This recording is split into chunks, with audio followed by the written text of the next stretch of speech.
Asal-usul kerapan sapi dan desa Parsanga. Pada masa Pangeran Lor dan Pangeran Wetan berkuasa, yaitu sekitar tahun 1560-an, datanglah seorang cucu Wali Songo yang bernama Syekh Ahmad Baidawi ke Pulau Madura. Konon, ia adalah putra dari Pangeran Pakaos. Adapun Pangeran Pakaos merupakan putra dari Sunan Kudus. Syekh Ahmad Baidawi datang ke Madura dalam rangka untuk menyebarkan agama Islam. Selain mumpuni dalam ilmu agama, Syekh Ahmad Baidawi juga sangat ahli dalam bercocok tanam. Kemampuan ini ia dapatkan dari pengalamannya di daerah asalnya yaitu Kudus, Jawa Tengah. Ketika pertama kali menginjakkan kaki di Madura, Syekh Ahmad Baidawi langsung mengarahkan langkah kakinya menuju ke Sumeneb. Selain karena Sumeneb pada waktu itu merupakan salah satu pusat peradaban di Madura, Sumeneb pada waktu itu juga merupakan sebuah daerah yang penerimaan masyarakatnya pada Islam sangatlah positif. Di Sumeneb, Syekh Ahmad Baidawi berdomisili di daerah Bangkal. Pada masa itu, kerajaan Sumeneb mengalami kelaparan dan kekeringan yang parah. Air sulit untuk didapat. Ketika musim hujan, air yang ada juga tidak dapat dimanfaatkan dengan baik.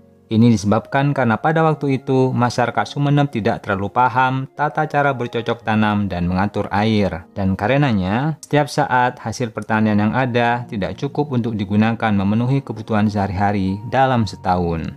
Melihat fakta ini, Syekh Ahmad Baidawi tergerak untuk membantu. Di sela-sela waktunya untuk menyebarkan agama Islam, ia melakukan eksperimen dari berbagai petak tanah yang dipasarkan kepadanya untuk dikelola. Di tanah yang ia miliki, ia menerapkan tata cara mengolah tanah yang baik seperti tata cara membajak dan menanam, tata cara mengolah air dan lain sebagainya. Ia menanami tanah itu dengan padi dan jagung. Ternyata, apa yang Syekh Ahmad Baidawi lakukan di tanah itu mendapatkan perhatian dari warga sekitar. Mereka yang tidak pernah tahu cara membajak tanah mulai mengamati dari jauh. Ketika hasil panen padi dan jagung dari tanah yang dikelola Syekh Ahmad Baidawi berlimpah ruah, masyarakat pun kemudian berlomba-lomba ingin belajar kepadanya. Orang-orang di sekitar Syekh Ahmad Baidawi yang tertarik kemudian mulai bertanya tentang cara menanam yang baik dan hasilnya menjadi berlimpah.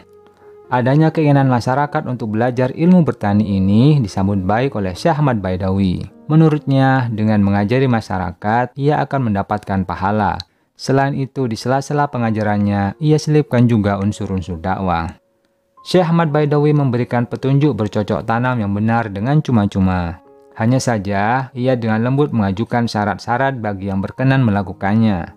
Adapun syarat-syaratnya adalah, pertama, masyarakat yang ingin belajar kepadanya wajib membaca syahadat terlebih dahulu. Kemudian yang kedua, mau menerima nasihat Syekh Ahmad Baidawi. Dan ketiga, kalau menanam harus membaca basmalah. Adapun yang keempat adalah, jika tanaman mereka berhasil, maka mereka harus bersyukur kepada Yang Maha Kuasa, Allah Subhanahu wa Ta'ala. Masyarakat diajarkan untuk membaca syahadat, karena menurut Syekh Ahmad Baidawi, syahadat itu adalah kunci untuk membuka pintu rezeki yang ada di langit. Dengan syahadat, rezeki-rezeki yang dijatahkan oleh Tuhan kepada masyarakat dapat diturunkan dengan segera. Tidak hanya itu, dengan syahadat, Tuhan dapat dirayu agar rezeki masyarakat dapat ditambah. Dengan demikian, hasil panen yang biasanya tidak cukup untuk dibuat makan dalam setahun menjadi cukup bahkan berlebih.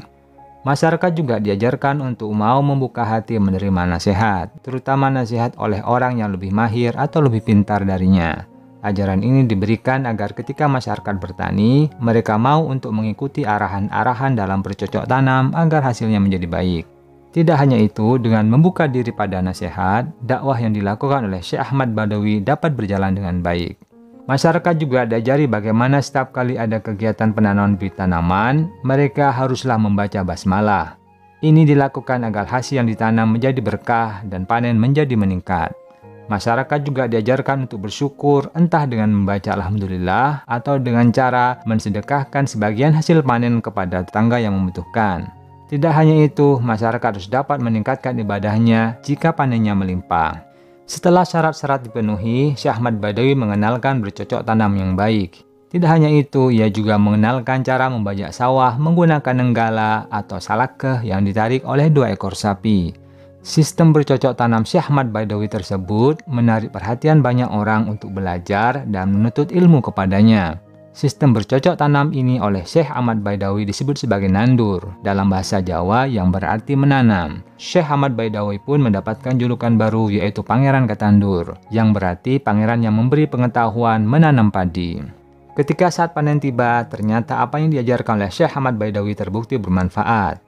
Sawah dan ladang masyarakat menghasilkan panen berkali-kali lipat dari panen-panen sebelumnya. Masyarakat pun menjadi gembira dan makin sejahtera. Syekh Ahmad Baidawi pun mengajarkan masyarakat untuk bersedekah dari sebagian hasil panen yang mereka punya kepada masyarakat lain yang membutuhkan. Ia pun kemudian meminta masyarakat untuk bekerjasama mengolah tanah setelah panen dan setelah hujan pertama turun dengan cara membajak sawah secara bersama-sama dengan sapi-sapi dan nenggala yang mereka punya. Kegiatan pembajakan ini dilakukan bersama-sama sehingga terlihat iring-iringan sapi dan alat bajaknya yang berjalan menuju sawah. Iring-iringan ini dikenal sebagai kirab yang berasal dari bahasa Arab kirabah. Setelah sampai di lokasi pertanian, sapi dan alat bajak itu pun langsung terjun ke sawah untuk bersama-sama membajak. Entah siapa yang mulai, sapi-sapi beserta alat bajaknya itu pun kemudian diadu siapa yang paling cepat. Aduan kecepatan membajak ini kemudian menjadi sebuah tradisi yang masih tetap dilestarikan hingga kini, yaitu tradisi kerapan sapi. Syekh Ahmad Baidawi senang tinggal di tempat itu. Ia kemudian memiliki 4 putra yang kelak akan meneruskan perjuangannya menyiarkan agama Islam. Adapun keempat putra Syekh Ahmad Baidawi adalah Kiai Khotib Padusan yang berada di desa Persanga, Kiai Khotib Paragen yang berada di desa Bangkal, Kiai Khotib Rajul yang berada di Pulau Kangian, dan Kiai Khotib Sendang yang berada di daerah Pamekasan. Meski keempat putra Syekh Ahmad Baidawi berada di tempat yang terpisah, setelah meninggal semuanya dikebumikan di daerah Bangkal. Putra sulung Syekh Ahmad Baidawi yang bernama Kiai Khotib Padusan rupanya sangat terinspirasi oleh semangat ayahnya dalam menyebarkan agama Islam. Ia pun meneruskan jejak ayahnya dalam menyiarkan agama Islam. Telah banyak orang yang datang kepadanya ingin menjadi santrinya. Berbeda dengan ayahnya yang menerapkan 4 syarat, Kiai Khotib hanya menyebutkan 1 syarat saja, yaitu para calon santrinya harus mau untuk dimandikan, yaitu diadus atau istilah Maduranya edutus. Karena para santri yang harus edutus itu banyak, sedangkan air yang digunakan untuk melakukan acara itu sangat sedikit, maka Kiai Khotib kemudian menggali sumur sebagai sarana untuk memandikan orang-orang yang ingin menjadi santrinya. Konon menurut cerita, beberapa murid baru yang ingin belajar kepadanya, yang menurutnya istimewa, mendapatkan perlakuan istimewa pula, yaitu setiap muridnya itu ia buatkan sumur.